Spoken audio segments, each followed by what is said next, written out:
आदाब, नमस्कार। परभनी महानगर न्यूज़ नेटवर्क में आपके साथ शेख इफ्तिखार। परभनी जिले के सेलू स्थित नूतन विद्यालय संस्कृति विभाग और वक्तृत्व विभाग की संयुक्त से भारत रत्न पूर्व राष्ट्रपति डॉक्टर APJ अब्दुल कलाम इनके जन्मदिन के अवसर पर 15 अक्टूबर गुरुवार के रोज़ प्रशाला के राब बिल्डा हॉल में वाचन यानी तकरीरी प्रेरणा दिन ऑनलाइन वक्तृत्व तहरीरी प्रतियोगिता का ग्रंथ प्रदर्शन का आयोजन कर मनाया गया।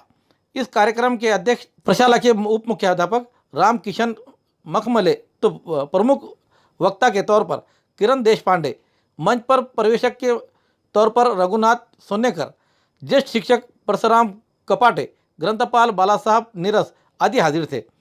में 5वीं से 7वीं के इन छात्राओं के लिए ऑनलाइन वक्तृत्व प्रतियोगिता से प्रथम आई मधुश्री अष्टिकर, तो द्वितीय में आई श्लोक कुलकर्णी और तृतीय में आए वाले मनोज राठौड़ और मानसी दलाल। उसी तरह उत्तेजनार्थ में आर्य पांडव के अलावा 8वीं से 10वीं के लिए प्रथम में आई दिव्या बोबड़े, विजयश्री गाड़ेकर दूसरे स्थान पर रही, तो चैतन्य राठौड़ ये तीसरे स्थान पर रहते हुए उत्तेजनार्थ में साक्षी मैड को इनाम पाया गया। इस कार्यक्रम का प्रस्ताविक काशीनाथ पल्लेवाड़ ने किया, तो संचालन अतुल पाटिल ने किया और आने वालों का आभार वर्षा कदम ने माना। प्रोग्राम को कामयाब करने के लिए सुरेश हिवाड़े, किशोर कटारे, फूल सिंह गावित, सुनील तोड़कर, वीरेश कड़गे, सुधीर जोशी आदि ने मेहनत ली। जिले के गंगाखेड़ तहसील के पड़े गांव स्थित गोपीचंद गढ़ पर संत मोतीराम महाराज के गौशाला में गाय और शिवार के जानवरों को लंपी स्किन बीमारी के प्रतिबंधक लसीकरण गुरुवार के रोज किया गया। गोपीचंद गढ़ के संत मोतीराम महाराज गौशाला में एक जानवर को लंपी स्किन के लक्षणें दिखाई दी।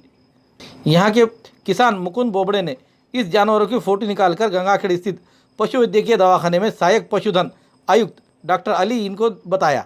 डॉक्टर फड़ डॉक्टर अली इनके मार्गदर्शन पर डॉक्टर मिलिंद गायकवाड़, डॉक्टर लौटे इनके सहायता से डॉक्टर संदीप खटिंग इन्होंने गौशाला में भेंट देकर गौशाला के गायों को और शिवार में बने जानवरों की प्रतिबंधक लस देकर उन्हें लसीकरण का मुहिम चलाई।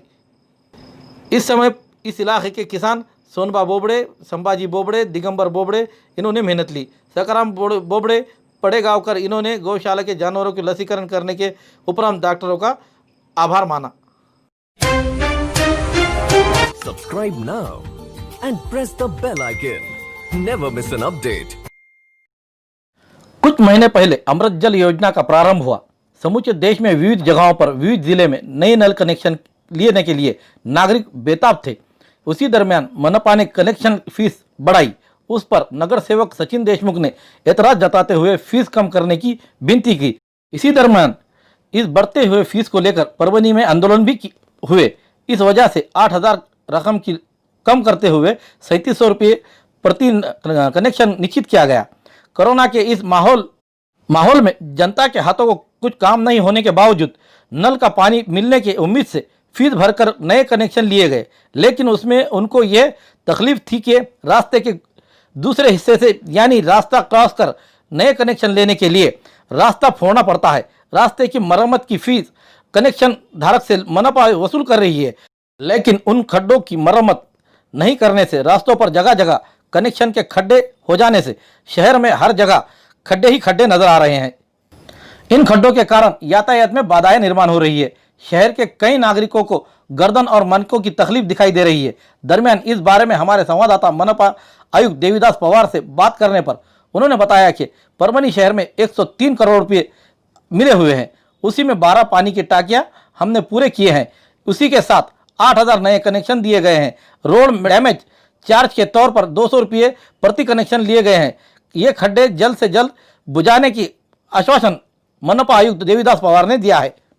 परभणी महापालिकेमध्ये नवीन पाणी पुरवठ्याचे 103 कोटीची मंजूर झालेली आहे आणि ती पूर्ण झालेली आहे। 12% आमच्या पूर्ण झालेले आहेत आणि आता नळ कनेक्शन घेण्यासाठी आम्ही नागरिकांना विनंती केलेली आहे, आव्हानही केलेलं आहे, आम्ही पत्र दिलेले, नोटीसही दिलेले आहेत। या अनुषंगाने नागरिक वेळोवेळी आमच्याकडे अर्ज करत असतात। ते अर्ज करत असताना आम्ही त्या नागरिकांचे अर्ज घेतल्यानंतर आम्ही नळ कनेक्शनची कारवाई करत होतो. आता पण सर्वसाधारणपणे 8,000 नळ कनेक्शन झालेले आहेत आणि अजून साधारणपणे 30,000 ते 40,000 नळ कनेक्शन होणं गरजेचं आहे. या अनुषंगाने नागरिकांना आम्ही वेळोवेळी सांगत आहोत. हे करत असताना आम्ही रोड डॅमेज चार्जेस काही ठेवलेले आहेत, 200-300 रुपये 200 रुपये ठेवलेले आहेत. ज्या बाजूनं नळ आमची पाईपलाईन गेलेली आहे त्या बाजून नळ कनेक्शन घेतलं तर डॅमेजचं हे नाही आहे, परंतु क्रॉस कनेक्शन ज्यावेळेस असेल त्यावेळेस आम्ही हा 200 रुपयाचा चार्ज आकारणे केलेला आहे आणि हा डॅमेज चार्ज आहे. त्याच्यानंतर महापालिकेच्या निधीनं आम्ही वेळोवेळी ते जे डॅमेज झालेले आहेत ते आम्ही भरणा करत असतो. आता महापालिकेमध्ये काही भागात नागरिकांच्या तक्रारी आहेत की आमच्याकडे झालेलं नाही, हे नाही. पावसाळ्याचा कालावधी असल्यामुळं काही ठिकाणी मटेरियल पोहोचण्यात थोडाफार विलंब होत असतो आणि ते आम्ही ते पूर्णपणे करत असतो. 1-2 दिवस मागे पुढे होऊ शकते, परंतु आम्ही ते पूर्ण करत आहोत. अशा पद्धतीने नागरिकांना आतापर्यंत परभणी शहरामध्ये पाणीच नव्हतं ही मोठी समस्या होती. आता आपल्याला पाणी उपलब्ध झालेलं आहे. ते नागरिकांना विनंती आहे की आपण लवकरात लवकर नळ कनेक्शन घ्यावे जेणेकरून आपल्याला या पाण्याचा लाभ घेता येईल. धन्यवाद. भारत रत्न एवं पूर्व राष्ट्रपति APJ अब्दुल कलाम इनके जन्मदिन के अवसर पर पूर्णा स्थित ज्येष्ठ पत्रकार विजय बगाटे इनकी ओर से शहर में घरों घर जाकर अखबार बांटने वाले बच्चों का सत्कार किया गया। इस समय नगर सेवक शेख चांदपाशा बागवान, BSP जिला अध्यक्ष भीमराव जोंदड़े, गौतम येंगड़े आदि हाजिर थे। पूर्णा शहर के अखबार वितरक शेख पाशा, शेख फरीद, संदीप उबाड़े के अलावा घर जाकर अखबार बांटने वाले सुदर्शन गायकवाड़, ओमकार हेरे, शिवहार गाड़वे, प्रशांत मोरे आदि का सत्कार किया गया। परभनी शहर एवं जिला वासियों के लिए खुशखबरी है कि कोविड-19 कोरोना परभनी से हारता हुआ दिखाई दे रहा है और परभनी जिला और शहर एवं जीतता दिखाई दे रहा है। इसकी वजह यह है कि परभनी के जिला अधिकारी साहब दीपक मुड़ीकर ने मेरा परिवार मेरी जिम्मेदारी मिशन यूगन अगेन के अलावा जिला अधिकारी साहब के आदेश पर महानगर पालिका की ओर से हर घर जाकर जांच कराने की मुहिम चलाने के कारण परभनी जिले से 84 मरीज तंदुरुस्त होकर अपने घरों को रवाना हुए हैं।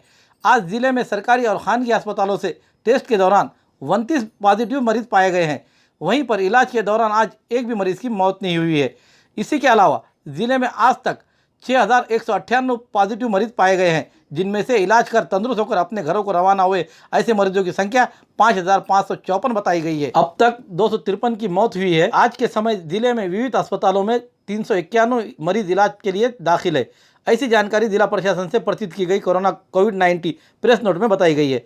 ये प्रेस नोट जिलाधिकारी साहब दीपक मुड़ीकर, जिला सर्जन बाला साहब नागरगोजे के हस्ताक्षर से प्रचित की गई है। कोरोना के मरीज कम मिलने के कारण नागरिक बाहर ज़्यादा से ज़्यादा ना फिरे, ऐसा आह्वान किया गया है और बाहर निकलते समय अपने मुंह पर मास्क लगाए, सैनिटाइजर का इस्तेमाल करें और दूरियां बनाए रखें ताकि कोरोना को हम ज़्यादा से ज़्यादा हरा सके और परभनी ज़िले को तंदुरुस्त रखने की कोशिश करते रहे। ऐसा आह्वान जिला अधिकारी साहब दीपक मुड़ीकर ने किया है। बहुजन क्रांति मोर्चा की ओर से हाथरस स्थित घटना के निषेध में आज तारीख 15 अक्टूबर के रोज देशव्यापी आंदोलन किया गया। परभनी के बहुजन क्रांति मोर्चा की ओर से शहर स्थित महात्मा फुले पुतले के सामने धरना आंदोलन किया गया। इस समय उन अपराधियों को फांसी की सजा दी जाए ऐसी मांग की गई। इस समय लखन चौहान, प्रमोद लाटे, दीपक शिंदे, सुभाष साड़ेगांवकर, इनके अलावा बहुजन क्रांति मोर्चा के पदाधिकारी कार्यकर्ता हाजिर थे। परभनी जिले के मानव तहसील स्थित मंदिरों को खोलने की मांग को लेकर भाजपा की ओर से आंदोलन किया गया। इस समय कहा गया कि महाराष्ट्र सरकार शराब की दुकानों को खोल रही है, लेकिन मंदिर खोलने के लिए इजाज़त नहीं दे रही है। इसके चलते मानव बीजेपी आध्यात्मिक समन्वय समिति के तहत आंदोलन कर महाराष्ट्र के सभी मंदिरों को खोलने की मांग की गई। इस समय पूर्व विधायक मोहन फड़, मानव तहसील अध्यक्ष विनायक विश्वनाथ लाड़ाने, उपाध्यक्ष विष्णु होंडे, तहसील संगठक सरचिटनीस महादेव कोले, युवा मोर्चा तहसील अध्यक्ष नीलेश यादव, उद्धव काळे, सुभाष निर्मल आदि पदाधिकारी भारी संख्या में हाजिर थे। परभनी महानगर न्यूज़ नेटवर्क को आप किस तरह पसंद कर रहे हैं, इसलिए लाइक कीजिए, शेयर कीजिए, कमेंट्स कीजिए। उससे पहले सब्सक्राइब करना ना भूलें।